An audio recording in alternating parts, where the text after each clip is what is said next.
Good morning, Iditarod. Last night, about a half an hour before midnight Alaska time, Mitch Seavey arrived at White Mountain where he has to take an 8-hour layover. Everybody must take 8 hours in White Mountain before moving on to safety and then to Nome to the Win. He should be leaving in the next 15 minutes or so. I do not expect him to risk his cushion at all. It's really not in his nature to do so. So we've got that going. At this point, the only entity that can take this race away from Mitch Seavey is Mother Nature, and she has proved herself capricious many times during the running of the Iditarod. About I think it's 2013 that it looked like Jeff King had everything sewn up, and boom, here it comes. Now, there are I haven't seen any warnings about any blizzards coming in on the Bering Sea, but if you've ever watched Deadliest Catch, then you know that those storms can come in a hurry. So we'll see, but we pretty much expect Mitch to win this thing pretty soon.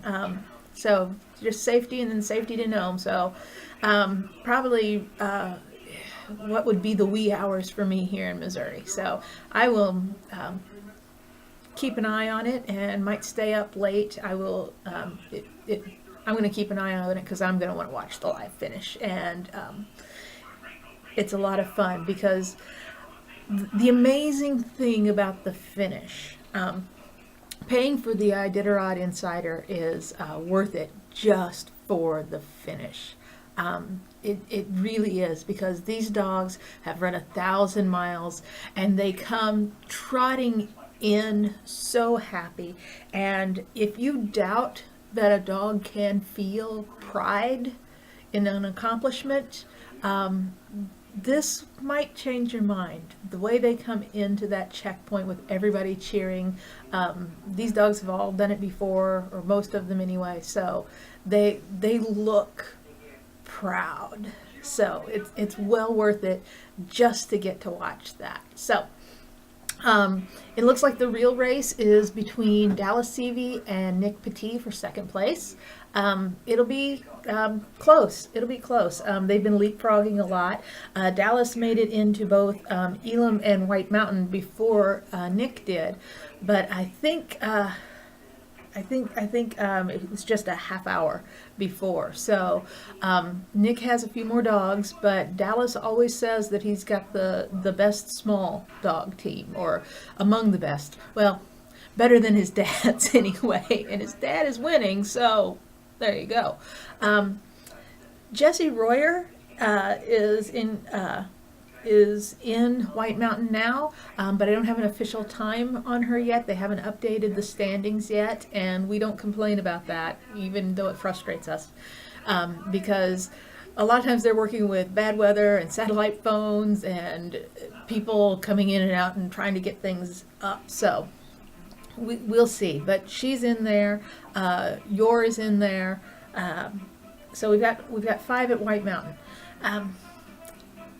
Jessie Royer gave an interview yesterday, and I was really interested in it. In Kuyuk, she came in. She's still got 16 teammates in harness. 16. To have all of your dogs healthy enough to continue running at this point is astounding, and it's especially amazing because she's towards the front of the pack. She's 5th right now. She's sitting 5th. Sometimes you see people with young teams come in that with their whole 16, but again, it's really unusual. So it's pretty amazing.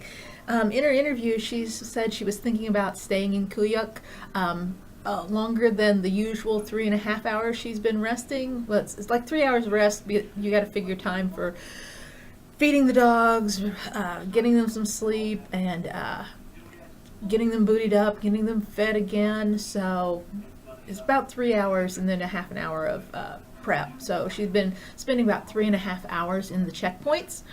She was talking about sticking around a little longer because she does have 16 dogs, and giving them like an extra hour rest just to give them a really, really good sleep. You'd be amazed how regenerative just an extra hour of sleep is, not just for these athletes, the dogs, but also for people. Humans who do adventure racing without dogs have been studied pretty intensely too, and 1 hour of sleep for them is much more restorative than it is for the average person. Their bodies are just able to maximize the benefits, and it's the same with these dogs. They're able to maximize the benefits of that extra hour like you would not believe. So anyways, she did only stay an hour or 3.5 hours, so I thought she wouldn't blow through Elam, because that's what she was talking about, making a straight run from Kuyuk to White Mountain and not stopping to rest in Elam. But turns out she didn't stop to rest in Elam. She went on through after vet checks and picking up some things, so she's well ahead of Mars now. Mars has slowed down quite a bit, but still, top 10 finish in the Iditarod is still something to be super proud of, and finishing the Iditarod, period, is something to be proud of. So we'll see how they do. So now we are waiting, resting. Dogs are resting, and we're seeing how things are going. In the middle of the pack, we've got a fair crop of rookies in there, including the adorable Laura Neese. I think right now she's 3rd or 4th among the rookies. Robert Reddington is up towards the front, and so are Nick Vernier and Sebastian Vernaud. So those two, the first two, the Frenchmen, are seasoned mushers. This is their first Iditarod, but they are seasoned mushers. So it won't be surprising if one of them gets Rookie of the Year. Rookie of the Year is just the first rookie to make it under the Burled Arch.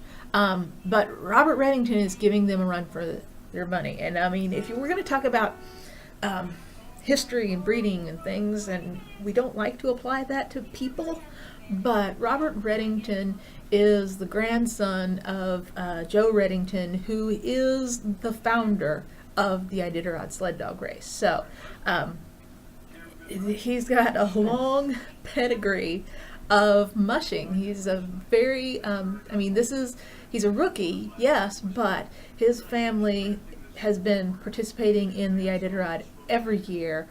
He's been around it all his life. I don't think the Reddingtons know how to do much of anything other than mushing. That's unfair. But still, I mean, a Reddington who doesn't know mushing, that would be a strange thing in Alaska. So, those are the leaders of the pack right now. We should have a winner probably within 24 hours, unless something really untoward happens. If Mother Nature gets her back up, she could change things. But otherwise, we're expecting a winner before too terribly long. We should have a winner late tonight, early tomorrow morning.